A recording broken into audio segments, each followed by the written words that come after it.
إن الحمد لله نحمده ونستعينه ونؤمن به ونتوكل عليه ونعوذ بالله من شرور أنفسنا ومن سيئات أعمالنا من يهده الله فلا مضل له ومن يضلله فلا هادي له وأشهد أن لا إله إلا الله وحده لا شريك له وأشهد أن محمدا عبده ورسوله أرسله بالهدى ودين الحق ليظهره على الدين كله ولو كره المشركون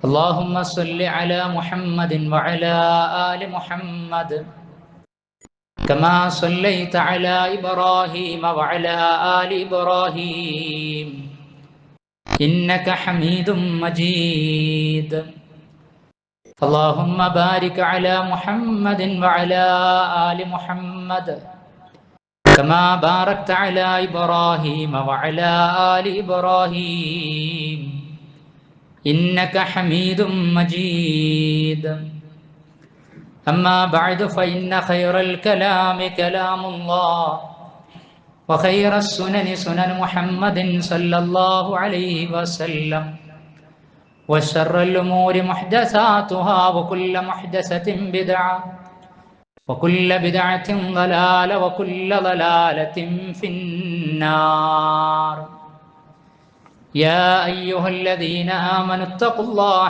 حق تقاته ولا تموتن إلا وأنتم مسلمون أعوذ بالله من الشيطان الرجيم بسم الله الرحمن الرحيم والذين هم عن اللغو معرضون اللهم رب اشرح لي صدري ويسر لي أمري واحلل عقدة من لساني يفقه قولي إن أريد إلا الإصلاح ما استطعت وما توفيقي إلا بالله عليه توكلت وإليه أنيب. ബഹുമാന്യരായ സഹോദരി സഹോദരന്മാരെ, സ്നേഹം നിറഞ്ഞ സത്യവിശ്വാസി വിശ്വാസിനികളെ,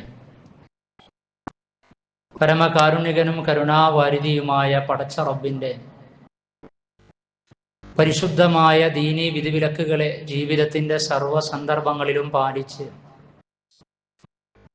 അല്ലാഹു സുബ്ഹാനഹു വ തആലയുടെ അനുഗ്രഹത്തിന് ഇഹപര ജീവിതത്തിൽ അർഹത നേടുന്ന മുത്തഖീങ്ങളായ മുസ്ലിമീങ്ങളിൽ ഉൾപ്പെടണമേ എന്ന് എന്നെയും നിങ്ങളെയും ആമുഖമായി ഉണർത്തുകയാണ്, തഖ്വ കൊണ്ട് വസിയ്യത്ത് ചെയ്യുകയാണ്. അള്ളാഹു നമ്മെ അനുഗ്രഹിക്കുമാറാകട്ടെ. കഴിഞ്ഞ ആഴ്ചയിൽ അതേപോലെ തന്നെ ഈ ദിനങ്ങളിലൊക്കെ വന്നുകൊണ്ടിരിക്കുന്ന പല റിപ്പോർട്ടുകളും കുടുംബ ജീവിതം നയിക്കുന്ന മക്കളുടെ പാരന്റിങ് വിഷയത്തിൽ വലിയ ശ്രദ്ധ കൊടുത്തുകൊണ്ടിരിക്കുന്ന രക്ഷിതാക്കൾക്ക് ഏറെ പ്രയാസം സൃഷ്ടിക്കുന്നതാണ് എന്ന് വിളിച്ചറിയിക്കുന്നതും നമ്മുടെയൊക്കെ കണ്ണു തുറപ്പിക്കേണ്ടതുമാണ്. നമ്മൾ അറിയാത്ത ഒരു മിസ്റ്റീരിയസ് വേൾഡ്, ഒരു നിഗൂഢ ലോകം ഇരുട്ടിന്റെ മറവിൽ വളരെ വ്യാപകമായി കൊണ്ടിരിക്കുകയാണ്. ജീർണതകൾ, അധാർമികതകൾ, അനാശാസ്യങ്ങൾ പല കോലത്തിൽ നമ്മുടെ കുടുംബങ്ങളെയും സാമൂഹിക ചുറ്റുപാടുകളെയും ക്യാമ്പസ് കലാലയ പരിസരങ്ങളെയും ഗ്രസിച്ചുകൊണ്ടിരിക്കുകയാണ്. ഈ ആഴ്ചയിൽ വന്ന പല റിപ്പോർട്ടുകളും നമ്മുടെ മക്കളുടെ, വിശിഷ്യ പെൺമക്കളുടെ അവരുടെ വിദ്യാഭ്യാസം, അതേപോലെ അവരുടെ വിവാഹം, ദാമ്പത്യം ഒക്കെ സ്വപ്നം കണ്ടുകൊണ്ടിരിക്കുന്ന രക്ഷിതാക്കൾ അസ്വസ്ഥതയോടുകൂടിയാണ്, പേടിയോടുകൂടിയാണ് ഇങ്ങനെയുള്ള റിപ്പോർട്ടുകൾ പത്രമാധ്യമ മീഡിയകളിലൂടെ കണ്ടും കേട്ടും വായിച്ചും കൊണ്ടിരിക്കുന്നത്. ഇപ്പൊ prevention is better than cure എന്ന് നമ്മൾ പറയാറുണ്ട്. പ്രതിരോധമാണ് നല്ലത്. എന്തെങ്കിലുമൊക്കെ സംഭവിച്ചതിന് ശേഷം പിന്നെ വലിയ കൗൺസിലിങ്ങും അടിയും പിടിയും ചീത്തയും ദേഷ്യവും ഒക്കെയായി പരിഹാരം കണ്ടെത്തുന്നത് പക്വമല്ല. നമ്മുടെ കുടുംബത്തിലേക്ക്, അയൽപ്പക്കങ്ങളിലേക്ക്, നമ്മുടെ വീടുകളിലേക്ക് ഇത്തരത്തിലുള്ള ജീർണതകൾ വരാതിരിക്കാൻ വേണ്ടി എന്ത് പ്രതിരോധമാണ് ആത്മീയമായി, ഐഹികമായി, ബുദ്ധിപരമായി, യുക്തിഭദ്രമായി നമ്മൾ നടത്തിക്കൊണ്ടിരിക്കുന്നത് എന്ന ആലോചന ഈ ഖുതുബ കൊണ്ട് ഉദ്ദേശിക്കുകയാണ്. ഈ ഒരാഴ്ചക്കുള്ളിൽ ഞാൻ പത്രം നിരീക്ഷിച്ച സമയത്ത് വായിക്കാൻ കഴിഞ്ഞത്, അതേപോലെ തന്നെ വാർത്തകളിലും, സ്ഥലം പരാമർശിക്കുന്നില്ല, പക്ഷേ എങ്കിലും വാർത്ത പറയാതെ നിർവാഹമില്ല. അർദ്ധരാത്രി പെൺകുട്ടികളെ കാണാനെത്തിയ യുവാക്കൾ തമ്മിൽ ഏറ്റുമുട്ടി, 4 പേർ പിടിയിൽ. കാമുകന്മാരും പെൺകുട്ടികളുടെ ആൺ സുഹൃത്തുക്കളും തമ്മിലാണ് ഏറ്റുമുട്ടൽ നടന്നത്. മറ്റൊരു റിപ്പോർട്ടിൽ +1 വിദ്യാർത്ഥിനിക്ക് പീഡനം, യുവാവ് കാറിൽ കയറ്റിക്കൊണ്ടുപോയി പീഡിപ്പിച്ചു എന്നാണ്. +2 പ്രായത്തിലുള്ള പെൺകുട്ടിയെ കാറിൽ കയറ്റിക്കൊണ്ടുപോവുക, കയറിയതാണോ കയറ്റിക്കൊണ്ടുപോയതാണോ ആലോചിച്ചാൽ മതി. പീഡനമായി തീരുമ്പോൾ വിചാരിക്കുന്ന നിലവാരത്തിലേക്ക് ആ ബന്ധം എത്താതെ വരുമ്പോൾ പല മാനങ്ങളിലേക്ക് റിപ്പോർട്ടുകൾ വരും, കേസുകൾ വരും. അതേപോലെ തന്നെ മറ്റൊരു ജില്ലയിൽ നിന്ന് പനിബാധിതയായി ചികിത്സയിലായിരിക്കെ മരിച്ച +2 വിദ്യാർത്ഥിനി 5 മാസം ഗർഭിണി. പനിബാധിതയായി മരിച്ച വിദ്യാർത്ഥിനി 5 മാസം ഗർഭിണി എന്ന് പറയുമ്പോൾ ആ മരണം പോലും ഒരു അപമാനമായി, കുടുംബത്തിന് മാനഹാനിയായി മാറി എന്നല്ലേ അതിന്റെ അർത്ഥം? ഭർത്താവ് തന്റെ ഭാര്യയും ഭാര്യയുടെ കാമുകനും ഒത്തുപോകുന്ന കാറ് കത്തിച്ച വാർത്തകൾ സ്റ്റിൽ ഗോയിങ് ഓൺ. കോഴിക്കോട് ലോഡ്ജില് പെൺകുട്ടി കൊല്ലപ്പെട്ട വാർത്തകളും അതുമായി ബന്ധപ്പെട്ട കാര്യങ്ങളുമൊക്കെ നടന്നുകൊണ്ടിരിക്കുകയാണ്. ഞാൻ ഈ പറഞ്ഞു വരുന്നത്, ഇനി ഔദ്യോഗികമായ ഒഫീഷ്യലായ റിപ്പോർട്ടുകൾ, കണക്ക്, സംസ്ഥാന വനിതാ ശിശുക്ഷേമ വകുപ്പിന്റെ റിപ്പോർട്ട് അനുസരിച്ച് 3 വർഷത്തിനുള്ളിൽ ഈ കൊച്ചു കേരളത്തിൽ സാക്ഷര സമ്പന്ന വിദ്യാഭ്യാസ സാംസ്കാരിക നിലവാരത്തിൽ അഹങ്കാരം കൊള്ളുന്ന കുടുംബ കാര്യങ്ങൾക്ക് വലിയ പ്രാധാന്യം കൽപ്പിക്കുന്നു എന്ന് പറയുന്ന നമ്മുടെ ഈ കൊച്ചു കേരളത്തിൽ പ്രണയവുമായി ബന്ധപ്പെട്ട് 350-ലധികം പെൺകുട്ടികൾക്ക് ജീവഹാനി സംഭവിച്ചിരിക്കുന്നു. ഇപ്പൊ പ്രണയവുമായി ബന്ധപ്പെട്ട വിഷയങ്ങൾ, അവിഹിത അഹിത ബന്ധങ്ങൾ, പ്രണയം മനുഷ്യന്റെ പ്രാണനെടുത്തുകൊണ്ടിരിക്കുകയാണ് എന്ന് വെറുതെ പറയാതെ തന്നെ അനുഭവങ്ങൾ തെളിയിച്ചു കൊണ്ടിരിക്കുകയാണ്. മാത്രവുമല്ല, ചില ഡോക്ടേഴ്സ്, ഞാൻ ഈ വിഷയം റെഫർ ചെയ്ത സമയത്ത് ഗൈനക്കോളജിസ്റ്റുകളിൽ പ്രഗത്ഭരായിട്ടുള്ള 1-2 ഡോക്ടേഴ്സിന്റെ അഭിമുഖം കാണുകയുണ്ടായി. അതിൽ അവർ പറയുകയാണ്, പണ്ടൊക്കെ ദാമ്പത്യ ജീവിതം സ്റ്റാർട്ട് ചെയ്ത ദമ്പതികളാണ് അബോർഷന് വേണ്ടി എൻ്റെ അടുത്തേക്ക് വരാറുണ്ടായിരുന്നത്. പക്ഷെ ഇന്ന് യാതൊരു കൂസലും ലജ്ജയുമില്ലാതെ ടീനേജ് പ്രായത്തിലുള്ള, കൗമാരപ്രായത്തിലുള്ള പെൺകുട്ടികൾ വരികയാണ്. എന്നിട്ട് അബോർഷൻ ആവശ്യപ്പെടുകയാണ്. ഒന്നും ചെയ്യാതെ നിർവാഹമില്ല. പുതിയ ഇന്ത്യൻ ആക്ട് ആ വിഷയത്തിൽ സ്ത്രീകളുടെ കൺസെന്റ് പരിഗണിച്ച് അബോർഷൻ നടത്തി കൊടുക്കണമെന്നാണ്. ബാക്കി ആ അഭിമുഖത്തിൽ വിശദമായിക്കൊണ്ട് കാര്യങ്ങൾ സംസാരിക്കുന്നുണ്ട്. മറ്റൊരു ഗൈനക്കോളജിസ്റ്റ് പറയാ, എൻ്റെ അടുത്തേക്ക് അബോർഷന് വേണ്ടി വരുന്ന പെൺകുട്ടികളിൽ +1, +2 ഡിഗ്രി പ്രായത്തിലുള്ളവരുണ്ട് എന്ന്. അബോർഷൻ വന്ന് 1, 2, 3 തവണ ചെയ്തു കഴിഞ്ഞാൽ പിന്നീട് ഗർഭധാരണത്തിന് വരെ പറ്റാത്ത വിധത്തിലേക്ക് ആരോഗ്യ പ്രശ്നങ്ങൾ ഉണ്ടായിത്തീരും. അതേപോലെ തന്നെ പിരീഡിന്റെ മെൻസസ് ഡിസോർഡറായി മാറും. അതുപോലെ നട്ടെല്ല് സംബന്ധമായ വേദനകളും അസുഖങ്ങളും ഉണ്ടാകും. മാനസികമായി പിരിമുറക്കങ്ങൾ, അതുമായി ബന്ധപ്പെട്ട ഒരുപാട് വിഷയങ്ങളും വിഷമങ്ങളും ഒക്കെ ഉണ്ടാകും. അപ്പോൾ വിവാഹിതരല്ലാത്ത ആളുകൾ അബോർഷന് വേണ്ടി കടന്നു വരുന്നു. ഇത്തരത്തിലുള്ള വളരെ ഏറെ പ്രയാസകരമായ രംഗങ്ങളിൽ, ജീർണതകളിൽ ചെന്ന് പതിച്ചുകൊണ്ടിരിക്കുകയാണ്. എന്താണ് നമുക്ക് ഈ വിഷയത്തിൽ ചെയ്യാനുള്ളതാണ്? എന്തൊക്കെയാണ് ഇതിന്റെ കാരണങ്ങൾ? നമ്മൾ കുടുംബജീവിതം, ദാമ്പത്യ ജീവിതം, പാരന്റിംഗ് ഒക്കെ നടത്തിക്കൊണ്ടിരിക്കുമ്പോൾ നമ്മൾ നമ്മുടെ കച്ചവടം, നമ്മുടെ ജോലി, മക്കളെ സംബന്ധിച്ച് വലിയ സ്വപ്നങ്ങൾ നെയ്തെടുത്ത്, അതിനേക്കാളും വലിയ സ്വപ്നങ്ങൾ നെയ്തെടുത്ത്, 8 ചിലന്തി വല നെയ്തുകൊണ്ട് ഇരകളെ പിടിക്കുന്നത് പോലെ നമ്മൾ ഭക്ഷണം കൊടുത്ത്, പോഷണം കൊടുത്ത്, വിദ്യാഭ്യാസം കൊടുത്ത്, സമ്പത്ത് ചെലവഴിച്ച് വളർത്തി വലുതാക്കിയ മക്കളെ ചില ഗോഷ്ഠികളിലൂടെ വരുതിയിൽ വീഴ്ത്തി, അങ്ങനെ വരുതിയിലാക്കിക്കൊണ്ട് അവസാനം കൊണ്ടുപോകുന്ന കാഴ്ചകൾ കണ്ട് കോടതി വരാന്തകളിൽ കയറി കരഞ്ഞ് കാലം തീർത്തത് കൊണ്ട് കാര്യമില്ല. നമ്മൾ മക്കൾ കണ്ടുകൊണ്ടിരിക്കുന്നത് എന്താ? നമ്മൾ കണ്ടുകൊണ്ടിരിക്കുന്നത് എന്താ? മാറിയ കാലത്തെ നമ്മൾ തിരിച്ചറിയണം. അതിനനുസരിച്ചുകൊണ്ട് നമ്മുടെ കുടുംബ ബന്ധങ്ങളിൽ പുതിയ നിലപാടുകൾ സ്വീകരിക്കണം. പണ്ടത്തെ പോലെയില്ല, കാലം മാറിയിട്ടുണ്ട്. പ്രത്യേകിച്ച് corona post Covid period online വിദ്യാഭ്യാസം എന്ന പേരിൽ നമ്മുടെ മക്കളുടെ കൈകളിലേക്ക് മൊബൈലുകൾ, ഓൺലൈൻ സംവിധാനങ്ങൾ ലഭിച്ചു 1-2 വർഷം അതിന് അഡിക്റ്റ് ആയതോടുകൂടി സംഭവിച്ചത് വിശദീകരിക്കേണ്ടതില്ല. അതൊരു മറ്റൊരു ഹുതുബയായി അവതരിപ്പിക്കേണ്ടതാണ്. കഴിഞ്ഞ ആഴ്ച തന്നെയാണ് വികസിത രാഷ്ട്രമായ ഓസ്ട്രേലിയയിൽ 16 വയസ്സ് വരെയുള്ള കുട്ടികൾക്ക് സാമൂഹ്യ മാധ്യമങ്ങൾ നിരോധിച്ച റിപ്പോർട്ട് വന്നത്. 16 വയസ്സ് വരെയുള്ള കുട്ടികൾക്ക് സാമൂഹ്യ മാധ്യമങ്ങൾ ഓസ്ട്രേലിയൻ സർക്കാർ നിരോധിച്ചിരിക്കുകയാണ്. അപ്പൊ ഇതിലേക്ക് എത്തിക്കുന്ന ഒരുപാട് ഘടകങ്ങളുണ്ട്. പുതിയ സിനിമകള്, അതിന്റെ തീമുകള് നിങ്ങൾ പരിശോധിച്ച് നോക്കൂ. എന്താണ് പുതിയ സിനിമകൾ? സീരിയലിനെ കുറിച്ച് ആ അക്കാഡമിയുടെ ചെയർമാനായിട്ടുള്ള ഒരു സിനിമാ നടൻ തന്നെയാണ് പറഞ്ഞത് എൻഡോസൾഫാൻ ആണ് പല സീരിയലുകളും എന്നാണ്. അവര് തന്നെ അത് പറയുമ്പോൾ അതിന്റെ ഗൗരവം നിങ്ങൾ ആലോചിച്ച് നോക്കൂ. എൻഡോസൾഫാൻ, അതിന്റെ അവസ്ഥയാണ് പല സീരിയലുകളും സാമൂഹിക സാംസ്കാരിക കുടുംബരംഗങ്ങളിൽ ഉണ്ടാക്കുന്നത് എന്ന് ഹേമ കമ്മീഷൻ റിപ്പോർട്ട് വന്ന് അത് ചർച്ചയായിട്ട് അധികമൊന്നും ആയിട്ടില്ലല്ലോ. ഇതിനോട് ചേർത്ത് വായിക്കുക. അതേപോലെ തന്നെ സാമൂഹ്യ മാധ്യമങ്ങൾ, ഫേസ്ബുക്കുകൾ, ഇൻസ്റ്റാഗ്രാമുകൾ, അങ്ങനെ ചാറ്റ് ചെയ്ത് അവസാനം ജീവിതം തന്നെ ചീറ്റായി പോകുന്ന, വഞ്ചിക്കപ്പെടുന്ന എത്രയോ അനുഭവങ്ങൾ വന്നുകൊണ്ടിരിക്കുകയാണ്, എത്രയോ രംഗങ്ങൾ. അതേപോലെ നമ്മുടെ മക്കൾ കേട്ടുകൊണ്ടിരിക്കുന്ന പുതിയ പുതിയ മാപ്പിളപ്പാട്ടുകൾ. പണ്ടൊക്കെ മാപ്പിളപ്പാട്ട് എന്ന് പറഞ്ഞാൽ അർത്ഥപൂർണമായ ആശയപ്രദാനം ചെയ്യുന്ന, മനുഷ്യനെ ചിന്തിപ്പിക്കുന്ന, പരലോകത്തെയും ദുനിയാവിനെയും മരണത്തെയും കെട്ടുകൾ കെട്ടി എന്നൊക്കെ പറഞ്ഞ് കേട്ടുകൊണ്ടിരുന്ന പാട്ടുകളുടെ സ്ഥാനത്ത് ഒരു പൂ തന്നാൽ നീ എൻ്റെ കൂടെ വരുമോ എന്ന് ചോദിച്ചാൽ അങ്ങനെയുള്ള പാട്ടുകളെ, ഗാനങ്ങളെ കുട്ടികൾ കേൾക്കുക മാത്രമല്ല ചെയ്യുന്നത്, ആ പ്രണയരംഗങ്ങൾ വിഷ്വലൈസായി ആവിഷ്കരിക്കപ്പെട്ട് കേൾക്കുകയും കാണുകയും സ്വന്തം ഭാവനയിൽ ചിത്രീകരിക്കപ്പെട്ട കാമുകന്റെ കൂടെ അത്തരത്തിലുള്ള സീനുകൾ അങ്ങനെ സ്വപ്ന ലോകത്ത് കണ്ടുകൊണ്ടിരിക്കുകയും ചെയ്യുന്ന അവസ്ഥാവിശേഷങ്ങളിലേക്കാണ് പുതിയ കാല മാപ്പിളപ്പാട്ടുകൾ എത്തിക്കുന്നത്. അപ്പൊ അതിൻ്റെയൊക്കെ വിഷ്വലൈസേഷൻ നടന്നുകൊണ്ടിരിക്കുകയാണ്. അതിന് പുറമെ എരുതിയിൽ എണ്ണ ഒഴിക്കുന്ന വിധത്തിലാണ് നവീനമായി എന്നാൽ പഴഞ്ചൻ ഒരു സമൂഹത്തിന്റെ സാംസ്കാരികതയുടെ സർവ്വതിനെയും തകർത്ത് കളയുന്ന ആശയങ്ങൾക്ക് കൂടുതൽ പ്രൊമോഷൻ ലഭിച്ചുകൊണ്ടിരിക്കുന്നത്.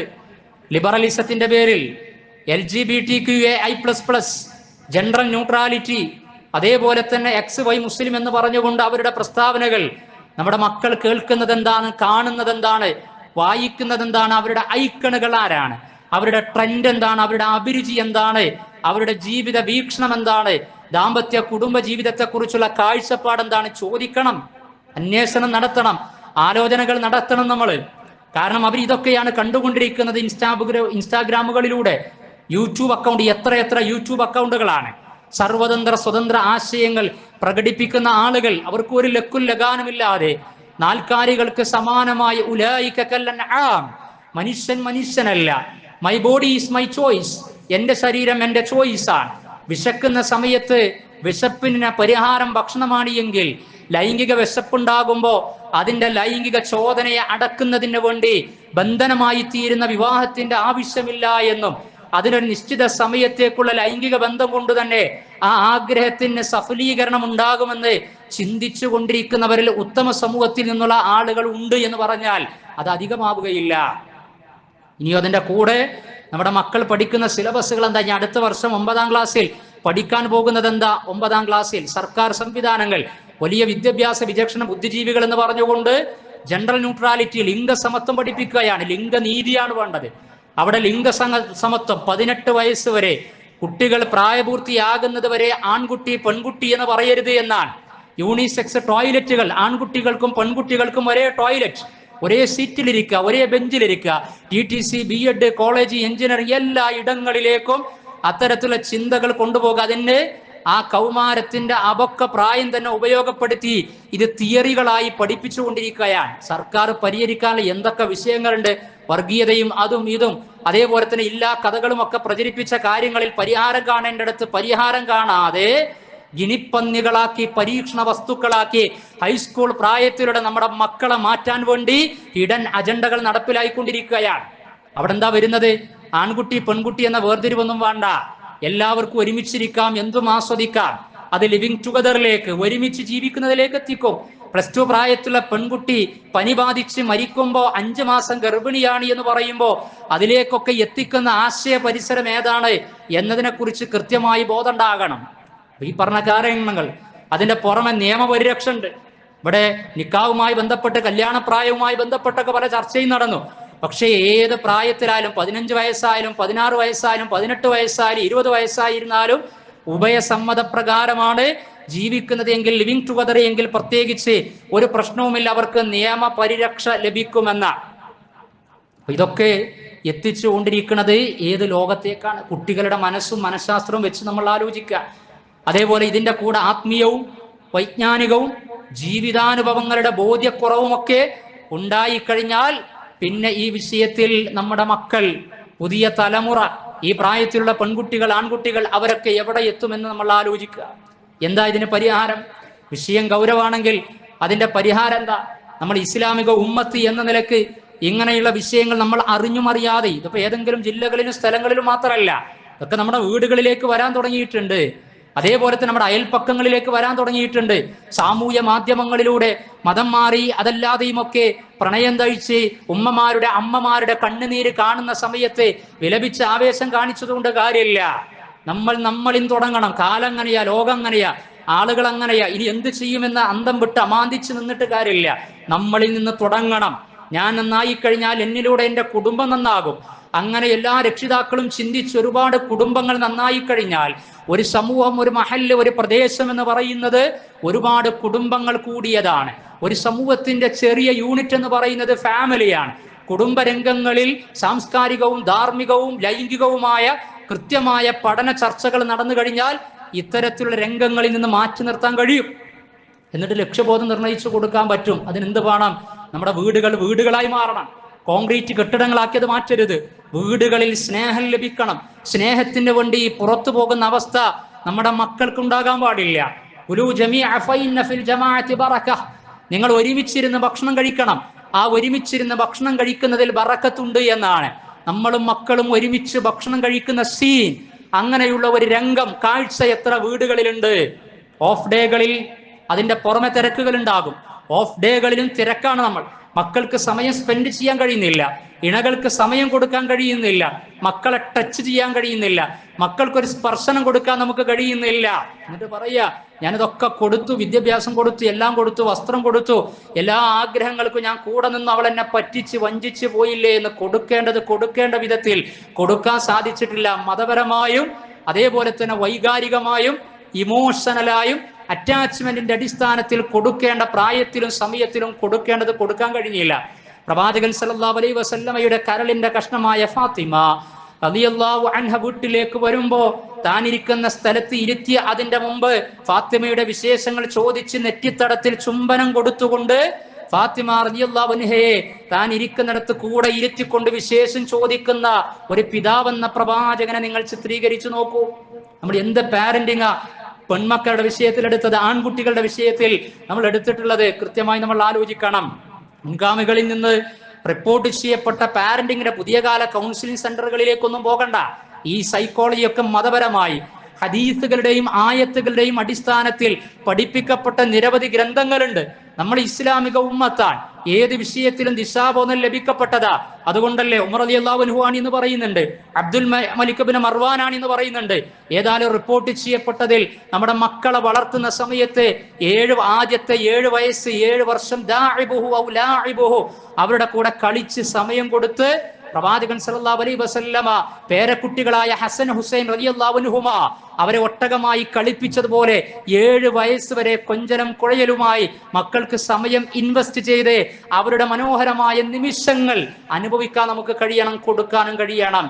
പിന്നെയുള്ള 8 വയസ്സ് മുതൽ 14 വയസ്സ് വരെ സെക്കൻഡ് 7 ഇയേഴ്സ് എന്ന് പറയുന്നത് അദ്യബഹു, അവർക്ക് സംസ്കാരം പഠിപ്പിക്കണം, അനുഷ്ഠാന മുറകൾ പഠിപ്പിക്കണം, ദൈവിക ചിന്തയുണ്ടാക്കണം, ഇസ്ലാമിക് കൾച്ചർ എന്താണെന്ന് പറയണം, ആൺകുട്ടി എന്താണ് പെൺകുട്ടി എന്താണ് പഠിപ്പിക്കപ്പെടണം കൃത്യമായി. അതേപോലെ തന്നെ തേർഡ് 7 ഇയേഴ്സ് എന്ന് പറയുന്നത് 15 വയസ്സ് മുതൽ 21 വയസ്സ് വരെയുള്ള പ്രായം.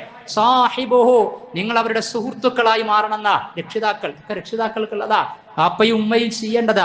ആദ്യത്തെ 7 വർഷക്കാലം കുട്ടികളുടെ കൂടെ അതേപോലെ പിറ്റത്തെ 7 വർഷക്കാലം സംസ്കാരം, കൾച്ചർ, ദീന് പഠിപ്പിച്ചു കൊടുക്കുക. പിന്നെയുള്ള മൂന്നാമത്തെ 14 മുതൽ 21 വരെ സാഹിബുഹു, അവരുടെ ഫ്രണ്ട്സായി, പുതിയ ഭാഷ പറഞ്ഞ ചങ്ക് ബ്രോസായി രക്ഷിതാക്കൾക്ക് മാറാൻ കഴിയണം. ഒരു ടീനേജ് പ്രായത്തിൽ, അതാണ് 14 വയസ്സ് മുതൽ 21 വയസ്സ് എന്ന് പറഞ്ഞാൽ നമ്മുടെ മക്കൾക്ക് ആ പ്രായത്തിൽ അവർക്ക് പറയാൻ കഴിയണം, ഈ ലോകത്തെ എൻ്റെ ഏറ്റവും വലിയ ഇന്റിമേറ്റ് ഫ്രണ്ട് എന്ന് പറയുന്നത് എൻ്റെ ഉമ്മയും ഉപ്പയുമാണ്. അവരോട് തുറന്നു പറയാത്ത ഒന്നും എൻ്റെ മനസ്സിലില്ല, എൻ്റെ മൊബൈലിലില്ല, എൻ്റെ ലാപ്ടോപ്പിലില്ല, എൻ്റെ ഐപാഡുകളില്ല, എൻ്റെ സ്മാർട്ട് വാച്ചുകളിലില്ല എന്ന് നമ്മുടെ മക്കൾക്ക് പറയാൻ പറ്റുന്ന വിധത്തിലേക്ക് അവരുടെ മനസ്സിൽ ഇടം പിടിക്കാൻ രക്ഷിതാക്കൾക്ക് കഴിയണം. ആ കഴിയുന്ന വിധത്തിലാണ് പ്രവാചകൻ സല്ലല്ലാഹു അലൈഹി വസല്ലമ കുടുംബ ദാമ്പത്യ പാരന്റിംഗ് ഒക്കെ പഠിപ്പിച്ചു തന്നിട്ടുള്ളത്. ഇതൊക്കെ നമ്മൾ കൊടുക്കണം. ഇനി അതിൻ്റെ പുറമെയോ മക്കളോട് കൃത്യമായിട്ട് പറയണം, നിങ്ങളെങ്ങാനും പ്രണയത്തിന്റെ കെടുതിയിൽ പെട്ടുകഴിഞ്ഞാൽ അതൊരു ആസ്വാദനമല്ല, മറിച്ച് അതൊരു അസുഖമാണെന്നാണ് നമ്മൾ പറഞ്ഞു കൊടുക്കേണ്ടത്. പ്രണയത്തിന് കണ്ണും കാതും മൂക്കില്ല എന്ന് പറയും. കണ്ണും കാതും മൂക്കും മാത്രമല്ല, പ്രണയത്തിന് തലച്ചോറും ഇല്ല എന്നാണ്. ബുദ്ധിപരമായി കാര്യം ആലോചിക്കുന്ന ഒരു പെൺകുട്ടി, ഒരു ആൺകുട്ടി ആ കെണിയിലും കെടുതിയിലും പോയി വീഴൂല. അത് വീണ് കഴിഞ്ഞാൽ ഇല മുള്ളിൽ വീണാലും മുള്ള് ഇലയിൽ വീണാലും പരിക്ക് ഇലക്കാണ് എന്ന് പറയുന്നത് പോലെ ഏത് കേസ് എടുത്ത് പരിശോധിച്ചു കഴിഞ്ഞാലും, ഏത് കൗൺസിലിംഗ് നടത്തുന്ന കൗൺസിലർ, സൈക്കോളജിസ്റ്റിനെ, സൈക്കാട്രിസ്റ്റുമായി നിങ്ങൾ സംസാരിച്ചു കഴിഞ്ഞാലും അവരൊക്കെ പറയുന്ന ഒരു കാര്യമുണ്ട്, ഞങ്ങളുടെ അടുത്തേക്ക് വന്ന രക്ഷിതാക്കളിൽ ഓൾമോസ്റ്റ് 98 above or 99 above എന്ന് പറയുന്നത് പെൺമക്കളുടെ രക്ഷിതാക്കളാണ് എന്ന്. ആൺകുട്ടികളുടെ രക്ഷിതാക്കൾക്ക് അത്രത്തോളം പോകേണ്ടി വരൂല, പെൺമക്കളുടെ രക്ഷിതാക്കളാണ്. ന്യൂട്രാലിറ്റി ഒക്കെ സംസാരിക്കുക, പക്ഷേ ഒക്കെ അവനാന്റെ മകനും അവനാന്റെ സഹോദരിയും പെങ്ങളും ഒക്കെയാണ് എന്ന ഓർമ്മ ഉണ്ടാകണം. നിയമങ്ങളും കാര്യങ്ങളും തത്വങ്ങളും ഫിലോസഫിയും കാലം മാറിയതും കോലം കെട്ടുന്നതും ഒക്കെ നമുക്ക് പറയാം, പക്ഷെ നമ്മുടെ മക്കൾ നമുക്ക് നഷ്ടപ്പെടാൻ പാടില്ല, നമ്മുടെ പെങ്ങന്മാര് നമുക്ക് നഷ്ടപ്പെടാൻ പാടില്ല. ആ വിധത്തിലുള്ള ജാഗ്രത ഈ വിഷയത്തിൽ തീർച്ചയായിട്ടും ഉണ്ടായിരിക്കണം. ഏതെടുത്തു നിങ്ങൾ ഒരു ഉദാഹരണത്തിന് 30 വർഷത്തെ എക്സ്പീരിയൻസ് ഉള്ള ഡോക്ടർ മാത്യു വല്ലൂർ, അദ്ദേഹത്തിന്റെ പുസ്തകമുണ്ട് വിവാഹം ബന്ധനം എന്ന് പറയുന്ന. അതിൽ അദ്ദേഹം പറയാ 98% എൻ്റെ അടുത്തേക്ക് വന്ന കേസുകളിൽ പ്രണയവിവാഹവുമായി ബന്ധപ്പെട്ട് 98% പ്രണയവിവാഹങ്ങളും പരാജയമായിരുന്നു. 98%. പിന്നെ അപ്പൊ ബാക്കിയുള്ള വിജയമാണല്ലോ നിങ്ങൾ പറയും. അത് വിജയമായിട്ടല്ല, അത് പരാജയത്തിലേക്ക് കലാശിക്കാതിരിക്കാനുള്ള കാരണം എന്താന്ന് ചോദിച്ചാൽ, പ്രണയവിവാഹം കഴിച്ചു കഴിഞ്ഞാൽ പിന്നീട് അവർ ഒറ്റക്കാണ്. അവർക്കറിയാം എങ്ങാനും ഇതിൽ എന്തെങ്കിലും സംഭവിച്ചു കഴിഞ്ഞാൽ ഒന്നുകിൽ ആത്മഹത്യയിൽ അഭയം തേടണം, അല്ലെങ്കിൽ കൊലപാതകങ്ങൾ നടക്കും, അതല്ലെങ്കിൽ അണ്ടർസ്റ്റാൻഡിങ്ങിനപ്പുറം അഡ്ജസ്റ്റ്മെന്റുമായി ജീവിച്ചങ്ങ് കാലം തീർത്തുകൊള്ളണം. കാരണം കാമുകനെ ഒഴിവാക്കി കഴിഞ്ഞാൽ, കാമുകിയെ ഒഴിവാക്കി കഴിഞ്ഞാൽ ഏറ്റെടുക്കാൻ ഒരു മഹല്ലോ കുടുംബമോ രക്ഷിതാക്കളോ ആരുണ്ടാകാൻ സാധ്യതയില്ല. അതുകൊണ്ട് ഒറ്റക്ക് പോരാടി ഒരു മൊബൈലിൽ, ഒരു തർത്തീബിൽ, ഒരു ഫിനിഷിങ്ങിൽ എങ്ങനെയെങ്കിലും എത്തിച്ചോളണമെന്ന് അവരുടെ ഉപബോധ മനസ്സ് പറഞ്ഞുകൊണ്ടിരിക്കും. അതുകൊണ്ട് ആ 2% പരാജയപ്പെടാതെ പോകുന്നത് എന്ന് അദ്ദേഹം വായിച്ചതിനപ്പുറം നമുക്കും വായിച്ചെടുക്കാവുന്നതാണ്. പ്രവാചകൻ സല്ലല്ലാഹു അലൈഹി വസല്ലമയുടെ ഹദീസുകൾ അനുസരിച്ച്, ദീൻ അനുസരിച്ചുകൊണ്ട് പ്രവാചകൻ സല്ലല്ലാഹു അലൈഹി വസല്ലമ പറഞ്ഞില്ലേ, ഒരാളെങ്ങാനും പ്രണയത്തിലേക്ക്, അവിഹിത ബന്ധത്തിലേക്ക് പോയി കഴിഞ്ഞാൽ മക്കൾക്ക് കൃത്യമായിട്ട് പഠിപ്പിച്ചു കൊടുക്കണം. അവർ ചെയ്യുന്നത് എന്താ? പ്രണയത്തിൽ സല്ലപിക്കുക, കൈ കൊടുക്കുക, കൂടെ ഇരിക്കുക. സിനൽ ഐനി അന്നദർ, കണ്ണുകൊണ്ടുള്ള വ്യഭിചാരം കാമേച്ഛകളോടെ നോക്കലാണ്. സിനൽ ലിസാനി അൽ മൻതിഖ്, നാവ് കൊണ്ടുള്ള വ്യഭിചാരം അത്തരത്തിലുള്ള റൊമാൻറ്റിക് സംസാരം നടത്തലാണ്. മനസ്സ് അത് കൊതിക്കലാണ്. ലസ്റ്റ് കൊതിക്കാത്ത, പെണ്ണിന്റെ ശരീരം കൊതിക്കാത്ത, അതിൽ തന്നെ തുടങ്ങുകയും ഒടുങ്ങുകയും ചെയ്യാത്ത ഏത് പ്രണയത്തെ കുറിച്ചാണ് നമുക്ക് സംസാരിക്കാനുള്ളത്? അതല്ലേ ആണിന്റെ തന്ത്രം എന്ന് പറയുന്നത്. അത് കിട്ടുവോളം ആസ്വദിക്കുക. എങ്ങാനും അതിലൂടെ അവിഹിത ഗർഭത്വത്തിലേക്ക് എത്തിക്കഴിഞ്ഞാൽ പിന്നെ ഉണ്ടാകാൻ പോകുന്നത് എന്താ? പിന്നെ ഈ പറഞ്ഞ പോലെ തന്നെ അബോർഷൻ പ്രശ്നം അവിടെ നിന്ന് തുടങ്ങി.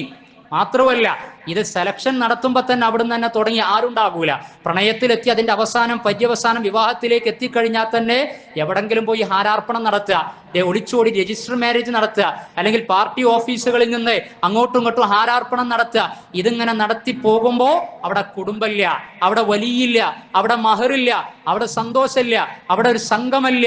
അതേപോലെ തന്നെ അത് കഴിഞ്ഞ് പിന്നീട് ഗർഭിണിയായി എന്ന് അറിയുമ്പോൾ അവളെ പരിചരിക്കാൻ വാപ്പുണ്ടോ, ഉമ്മണ്ടോ, ആരെങ്കിലും ഉണ്ടോ?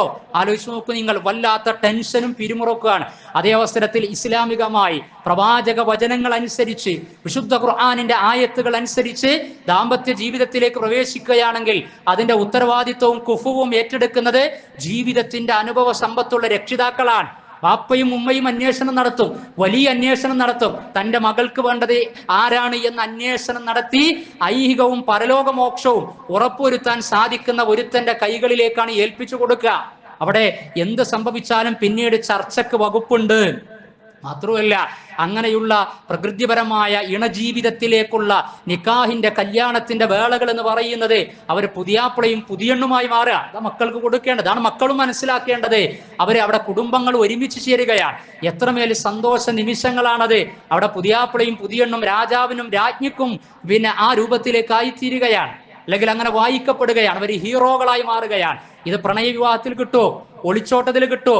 എന്നിട്ട് ആ ദാമ്പത്യത്തിലൂടെ ഗർഭിണിയായി എന്ന് അറിഞ്ഞു കഴിഞ്ഞാൽ അവർക്കും സന്തോഷം, കുടുംബക്കാർക്കും സന്തോഷം, ഇരട്ടി മധുരം എന്ന നിലക്ക് കാര്യങ്ങൾ മുന്നോട്ട് പോകാൻ.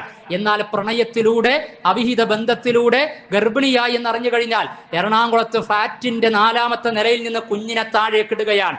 തൊഴിലുറപ്പുകാര് ചപ്പ് ചവറുകൾ വൃത്തിയാക്കുന്നതിനിടയ്ക്ക് പൊതിഞ്ഞ ഒരു കുഞ്ഞിനെ അതിൽ നിന്ന് ലഭിക്കുകയാണ്. ഹോസ്പിറ്റലിലെ ടോയ്ലറ്റുകളിലെ പ്രസവിക്കപ്പെടുകയാണ്. ഒക്കെ നമ്മൾ വായിച്ചുകൊണ്ടിരിക്കല്ലേ, കണ്ടുകൊണ്ടിരിക്കുകയല്ലേ. അത്തരത്തിലുള്ള ജീർണതകളിലേക്ക്, തെറ്റുകുറ്റങ്ങളിലേക്ക്, അനാശാസ്യത്തിലേക്ക് ജീവിതത്തിൽ നിന്ന് ഒളിച്ചോടി അവസാനം ജീവനില്ല, ജീവിതമില്ല, കുടുംബമില്ല, ദാമ്പത്യമില്ല, ഇഹലോകമില്ല, പരലോകമില്ല, വിദ്യാഭ്യാസമില്ല, ഒന്നുമില്ല എന്ന അവസ്ഥകളിലേക്ക് നിരവധി ആളുകൾ പോയിക്കൊണ്ടിരിക്കുന്നു എന്നാണ് പുതിയ കാല റിപ്പോർട്ടുകൾ പറഞ്ഞുകൊണ്ടിരിക്കുന്നത്. അതുകൊണ്ട് ശ്രദ്ധ വേണം. പ്രവാചകൻ സല്ലല്ലാഹു അലൈഹി വസല്ലമയുടെ ഹദീസുകൾ ചർച്ചയ്ക്ക് കൊണ്ടുവരണം. പ്രാർത്ഥനകളും ഇബാദത്തുകളും ആരാധനകളും ഉണ്ടാകണം. നമ്മുടെ കുടുംബജീവിതവും നമ്മുടെ വീടകങ്ങളും ഒക്കെ എങ്ങനെയാണ് എന്നതിനെക്കുറിച്ച് ആലോചിക്കണം. അല്ലാഹു സുബ്ഹാനഹു വ തആല നമുക്ക് അവബോധം നൽകുമാറാകട്ടെ, തിരിച്ചറിവ് പ്രദാനം ചെയ്യുമാറാകട്ടെ.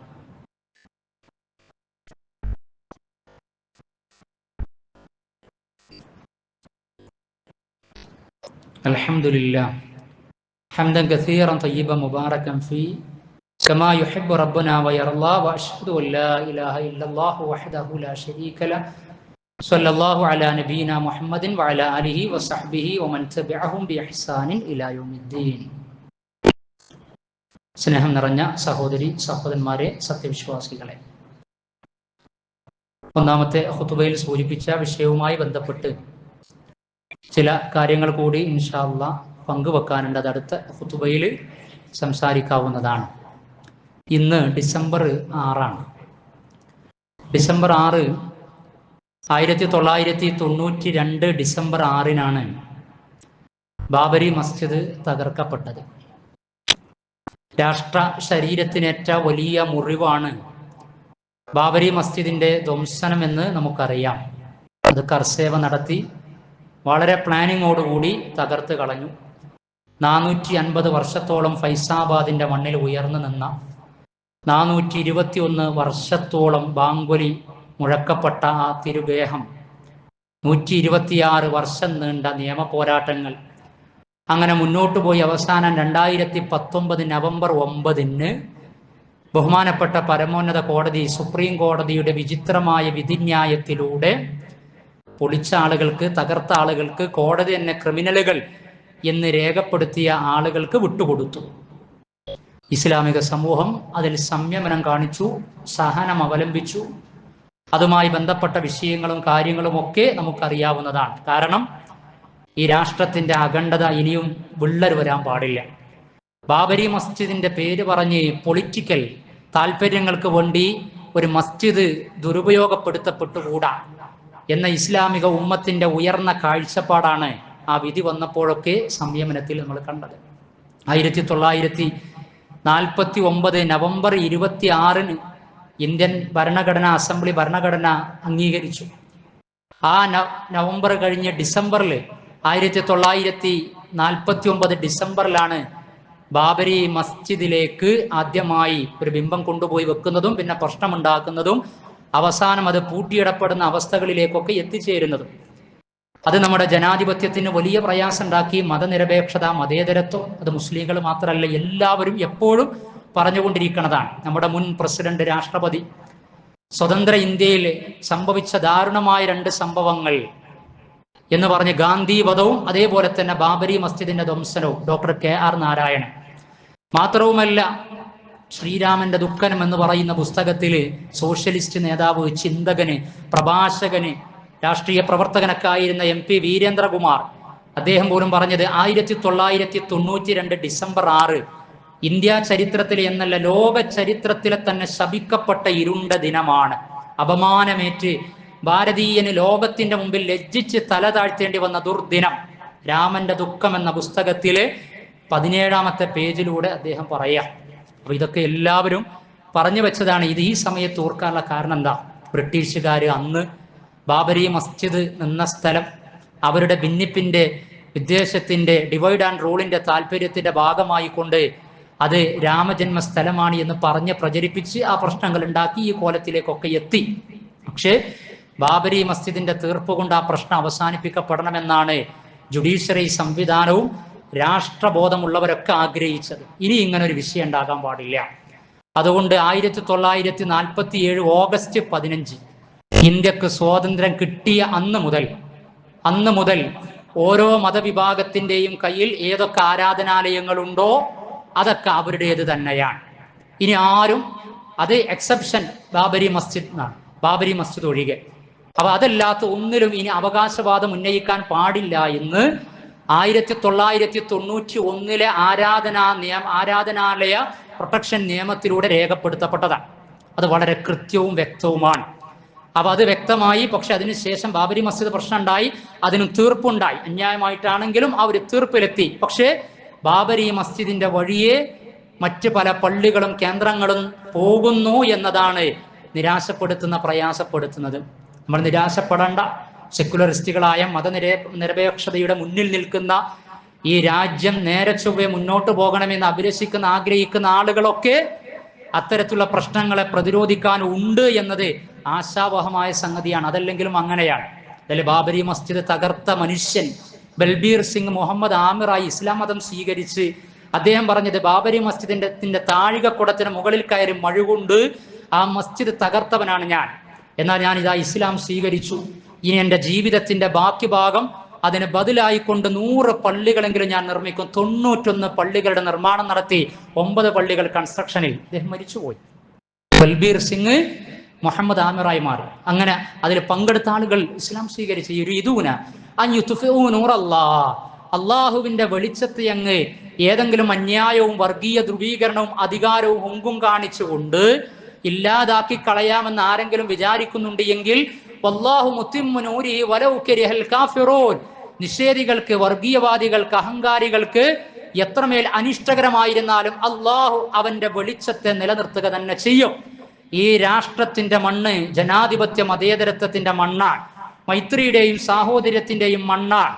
ഇനിയും മസ്ജിദുകളുടെ പേര് പറഞ്ഞ് അതിന്റെ തറകൾ മാന്തി അതിൽ ക്ഷേത്രമുണ്ട് എന്ന് പറഞ്ഞ് വരാനിരിക്കുന്ന ഇലക്ഷനുകളിലൊക്കെ ഏതെങ്കിലും തരത്തിൽ നേട്ടമുണ്ടാക്കാം എന്ന് വിചാരിക്കുന്ന ആളുകൾ വിഡ്ഢികളുടെ സ്വർഗത്തിലാണ്.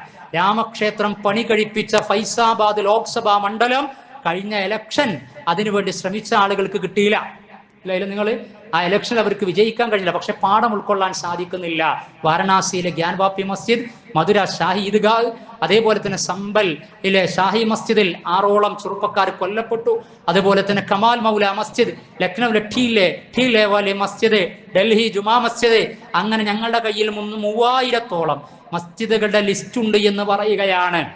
അവിടെയൊക്കെ നമുക്ക് പറയാനുള്ളത്, ഇസ്ലാമിക ഉമ്മത്തിന് പറയാനുള്ളത് ഭരണഘടനാ ബന്ധിതമായ കാര്യം, ജുഡീഷ്യറിയുമായി ബന്ധപ്പെട്ട കാര്യം, നീതിയുമായി ബന്ധപ്പെട്ട വിഷയം. 1991 ആരാധനാലയ സംരക്ഷണ നിയമത്തിൽ വെള്ളം ചേർക്കുന്ന നിലപാടുകൾ കോടതികളിൽ നിന്ന് ഉണ്ടാകാൻ പാടില്ല. അതേപോലെ തന്നെ എക്സിക്യൂഷനിൽ നിന്ന് ഉണ്ടാകാൻ പാടില്ല. അതുപോലെ തന്നെ രാജ്യത്തിന്റെ ഭരണാധികാരം കൈയാളുന്ന ആളുകളിൽ നിന്ന് ഉണ്ടാകാൻ പാടില്ല. നീതിയുക്തമായ നിലപാടുകൾ സ്വീകരിച്ച് മുന്നോട്ട് പോകണമെന്ന പ്രത്യാശയും പ്രതീക്ഷയും തന്നെയാണ്. പ്രാർത്ഥനയുണ്ടാകണം, നമ്മുടെ ഈമാൻ പുതുക്കണം, അള്ളാഹുവിലേക്ക് അടുക്കണം. അൻതുമുൽ അഅലൗന ഇൻ കുൻതും മുഅ്മിനീൻ, നിങ്ങൾ യഥാർത്ഥ വിശ്വാസികളാണ് എങ്കിൽ നിങ്ങൾക്ക് ഉന്നതരും ഉത്തമരും അതിജീവനത്തിന്റെ ആളുകളുമായി മാറാൻ സാധിക്കും. ഇൻ തൻസുറുല്ലാഹ യൻസുറുക്കും, നിങ്ങൾ അള്ളാഹനെ സഹായിച്ചു കഴിഞ്ഞാൽ അല്ലാഹു സുബ്ഹാനഹു വ തആല നിങ്ങളെയും സഹായിക്കുന്നതാണ് എന്നാണ്. അപ്പോൾ ഈ ഇങ്ങനെയുള്ള പ്രക്ഷുബ്ധമായ ധ്രുവീകരണ അന്തരീക്ഷത്തിൽ ദീനിന്റെ മഹിതമായ പാരമ്പര്യവും രാഷ്ട്രത്തിന്റെ ഭരണഘടനയും ഒക്കെ ഉയർത്തിപ്പിടിച്ചുകൊണ്ട് പ്രതീക്ഷയോടെ നമ്മൾ മുന്നോട്ട് പോകലാണ്, നിരാശപ്പെടലല്ല. പരീക്ഷണങ്ങൾ വിശ്വാസികൾ കൈഹികത്തിൽ സ്വാഭാവികമാണ്. ഈമാനിന്റെ നിറവ് കൊണ്ട്, ബുദ്ധി കൊണ്ട്, യുക്തി കൊണ്ട്, ആലോചന കൊണ്ട്, മതബോധം കൊണ്ട്, മതേതരത്വ ബോധം കൊണ്ട് തീർച്ചയായിട്ടും പരിഹരിക്കാവുന്ന പ്രശ്നമേ വി ആർ ഫേസിങ് നൗ, നമ്മൾ ഇപ്പോൾ അഭിമുഖീകരിച്ചു കൊണ്ടിരിക്കുന്നുള്ളൂ. അല്ലാഹു സുബ്ഹാനഹു വ തആല നമ്മെ സഹായിക്കുമാറാകട്ടെ, സംരക്ഷിക്കുമാറാകട്ടെ, ഈ രാഷ്ട്രത്തിന്റെ അഖണ്ഡതയും മൈത്രിയും നിലനിർത്തുമാറാകട്ടെ. അതിനു വേണ്ടി പരിശ്രമിക്കുന്നവർക്ക് അല്ലാഹു കൂടുതൽ തൗഫീഖും അനുകൂലമായ ഘടകങ്ങളും സാഹചര്യങ്ങളും നൽകുമാറാകട്ടെ. അല്ലാഹുവേ, ഞങ്ങളുടെ ആരാധനകളെ, ഇബാദത്തുകളെ നീ സ്വീകരിക്കുന്ന അമലുകളാക്കി തീർക്കണമേ നാഥാ.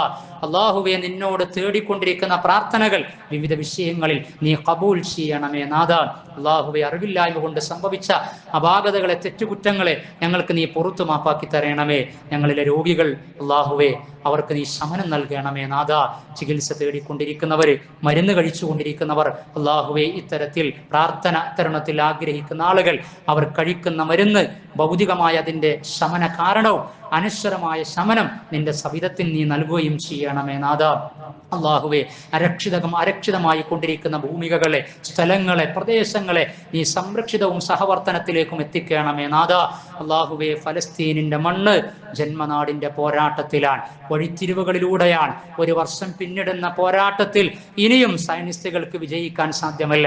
പാവപ്പെട്ട കുഞ്ഞുങ്ങളെയും സ്ത്രീകളെയും കൊന്നൊടുക്കി കൊലപാതകത്തിന്റെ എണ്ണം വർദ്ധിപ്പിച്ച് സയനിസത്തിന്റെ സാഡിസത്തിലേക്ക് പ്രവേശിക്കുന്നു എന്നതിലുപരിയായിക്കൊണ്ട് യാതൊരു തരത്തിലുള്ള അഭിമാനത്തിലേക്കും അത് എത്തിയിട്ടില്ല എന്ന് ആ സയനിസ്റ്റ് രാഷ്ട്രത്തിന്റെ ഉള്ളറകളിൽ നിന്നുള്ള വിള്ളലുകൾ പുറത്ത് അറിയിച്ചു കൊണ്ടിരിക്കുകയാണ്. അല്ലാഹുവേ, അവരെ നീ കൂടുതൽ ഛിദ്രീകരിക്കണമേ നാഥാ.